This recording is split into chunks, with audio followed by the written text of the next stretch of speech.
estratégia de 3 caixas e como que ela se encaixa na gestão? A estratégia das 3 caixas, ela contribui nessas 3 dimensões, né? E essa estratégia, ela propõe o seguinte, ela propõe um olhar para o passado, seja do indivíduo, da equipe ou da empresa, um olhar na seguinte visão, reconhecer o caminho que levou o indivíduo, a equipe ou a empresa até onde ela está, reconhecer aqueles vícios que às vezes a gente se apega e acaba não limpando e cai a produtividade. Então a gente também convida o indivíduo, o time e a empresa para limpar isso, para atualizar o presente, porque o grande foco da agilidade vem do presente, muito menos do passado e do futuro. Claro que a gente olha para o passado e para o futuro para definir a estratégia, o planejamento, mas quando a gente parte para a ação, por exemplo, se a gente fala de uma sprint, depois que a gente já passou pela etapa de planejamento e parte para a produção efetiva, a gente olha para o presente. Então, as reuniões, né, do ágil, aquelas diárias que a gente faz de 15 minutos, ela é muito pontual, né? Então, o que eu fiz ontem, o que eu vou fazer hoje e onde eu preciso de uma contribuição para a coisa andar mais rápido. Esse é o momento que a gente fala do presente, é uma atualização do como, inclusive. Então, tem a ver com a estratégia das 3 caixas.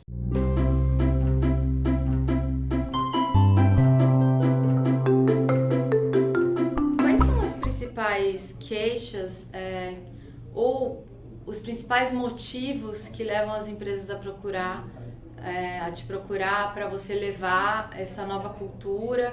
Quais os seus desafios ao levar essa nova cultura? Porque você deve se deparar com bastante gente contra mudar o modo de operação, né?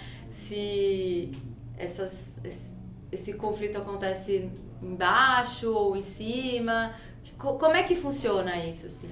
Acho que o conflito acontece mais na autogestão, né? Porque, assim como toda mudança, eu adoro uma analogia que uma líder minha fez no passado, que ela dizia o seguinte: toda mudança é como uma plástica. No começo fica bem feio para depois ficar bonito. Então, no começo, demanda mais tempo, demanda mais esforço. Então, vai a energia do time para experimentar aquilo que o próprio time deseja, ou seja, cultura da colaboração não vem pronto, não é um framework, né? Gestão 3.0 não é um framework. São várias propostas que praticada pelas empresas é descoberto que funciona. Ou seja, cada empresa tem o seu estilo, cada empresa tem sua grandeza. E aí a gente olha para o management, a gente olha para a cultura da colaboração e fala assim, ok, como que agora a gente encaixa isso dentro da sua casa para que você colhe o melhor resultado. Então passa por aquele turbilhão de emoções individuais, nossa, como é que vai ser isso, como que aquilo tudo que me trouxe até aqui vai ser aproveitado, e aí depois como o time vai lidar com isso, como eu passo da minha visão indivíduo para minha visão equipe, para reconhecer cada pessoa como indivíduo, para então criar essa energia para conquistar algo que é comum para todo mundo.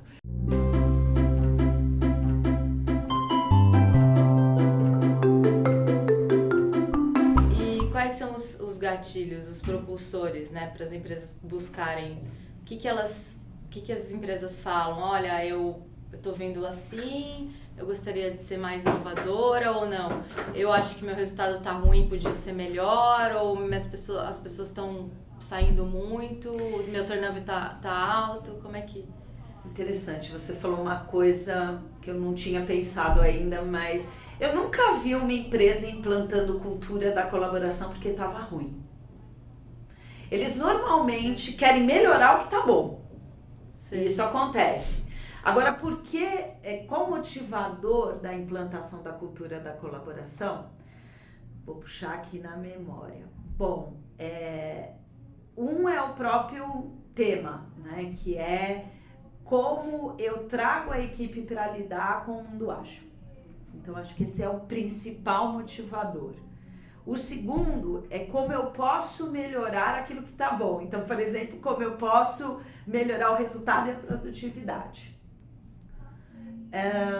E eu acho que o terceiro, não tinha pensado nisso ainda, mas é assim, puxa, todo mundo tá fazendo, eu quero experimentar. Acho que é isso. Se tá dando certo pra eles, pode dar certo pra mim também. Isso. E é interessante porque aí ele descobre uma série de coisas que ele não tinha pensado, ou que ele tinha pensado e não sabia como colocar em prática.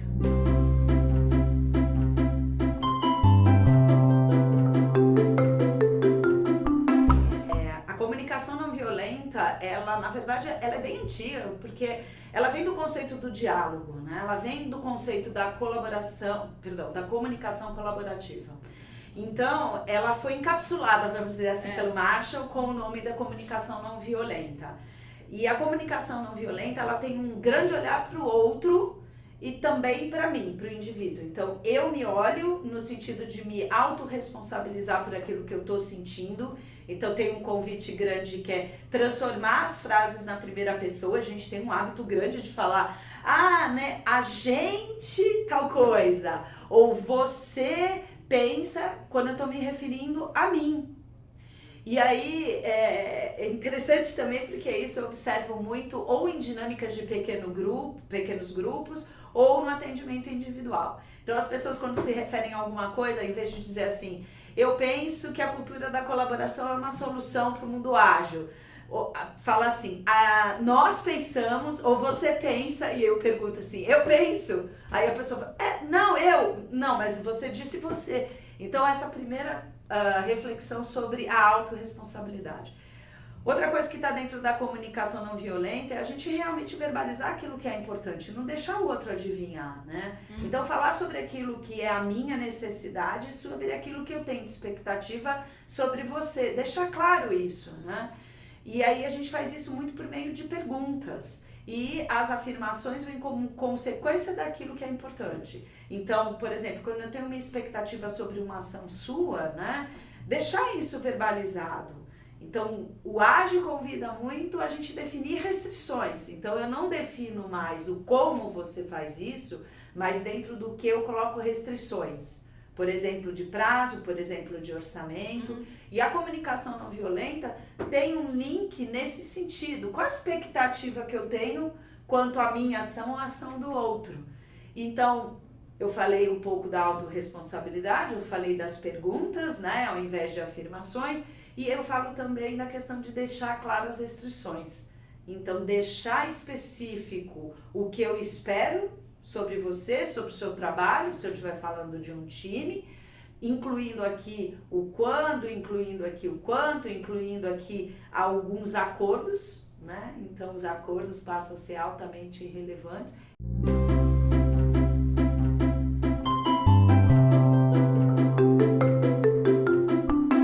Tem muita gente que assiste a gente que tem empresa pequena, que talvez seja mais fácil implementar a cultura ágil, né? Do que grandes empresas, mas tem gente de todos os tamanhos e o gestor que está escutando isso ao longo do tempo, que tem a vontade e que às vezes não tem a legitimidade de implementar em termos de empresa inteira, quando a gente está falando de grandes corporações, como é que ele pode começar na equipe dele até para mostrar para um superior que aquilo é bom, que traz resultados? Assim, quais são as pequenas ações que os líderes podem passar a implementar que vai gerar uma série de mudanças e que isso vai ser percebido como uma coisa positiva? Eu não costumo dividir pequenas, médias e grandes empresas, né? Eu sei, até porque eu sou muito contratada por pequenas, médias e grandes empresas, que o grande diferencial é a questão financeira. O restante, o que acontece dentro da dinâmica, diverge. Puxa, acho que até a página 2, né? As pequenas empresas, elas têm uma autonomia muito maior? Acredito que sim. Mas entre médias e grandes empresas, pouca diferença a gente vê. E as três empresas, ou os três perfis de empresas, elas têm um único objetivo, que é resultado, né? Um grande cuidado, que são pessoas. Então, a gente quando fala de empresas, a gente está dentro de um universo. Uma dica para as 3 começarem a experimentar, eu acho que eu vivia muito disso e eu tive um carinho muito grande em lidar com esse tema. Reuniões produtivas. Quem não, né? Quem não tem reunião dentro de casa? Quem não participa de reuniões que às vezes fica lá, nossa, a reunião não acaba nunca. É uma reunião importante, são temas importantes, mas observa que a reunião não flui. Então acho que pode começar praticando colaboração dentro de reuniões. Como? Né? Combinando acordos. Acho que é o primeiro tema. Como a equipe que participa dessa reunião gostaria de conduzir essa reunião? Em quanto tempo? Então, quanto tempo que as pessoas que estão lá podem dedicar à reunião? Qual o resultado que os participantes gostariam de alcançar no final da reunião?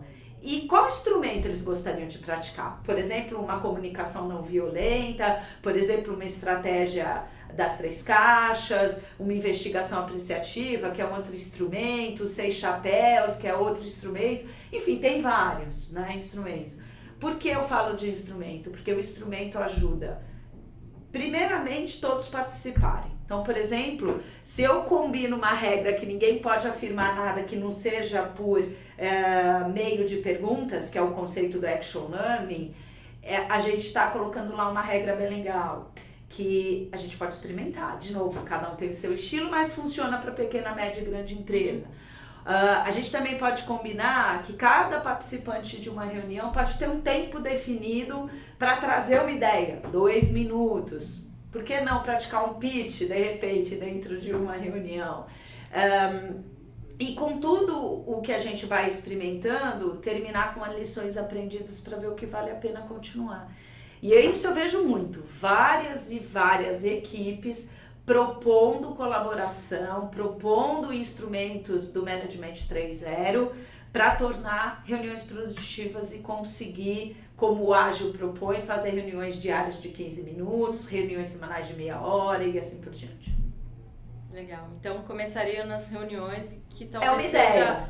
o veneno mais mortal das E empresas. rápido, né? Porque uma reunião ela acontece no dia. Então você depois de um mês pode aplicar métrica, né? Por exemplo, métrica das reuniões. Realizar todas as reuniões diárias em 15 minutos, alcançando o objetivo proposto no início. E aí você mede no final de 2, 3 ou 4 semanas e vê o resultado. Se for bom, você já tem aí algo para negociar como um resultado favorável.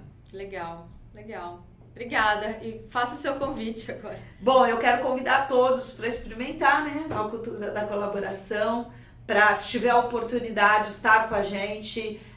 Nós temos, aliás, quem somos nós, né? Eu represento uma empresa chamada Moving Forward. Todos os produtos que nós temos são produtos que contribuem com a cultura da colaboração individual da equipe ou da empresa.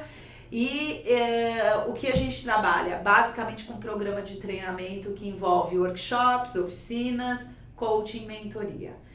Nós somos parceiro do Cubo Itaú, da Casa Educação, então quem quiser conhecer mais do nosso trabalho, depois eu vou deixar aqui o meu contato, convidar o pessoal para colocar tanto o endereço do nosso site quanto o meu e-mail, e será um prazer recebê-los para bater um papo, para tirar uma dúvida e para falar mais sobre esse tema. Tá bom. E eu agradeço. Obrigada. Gratidão.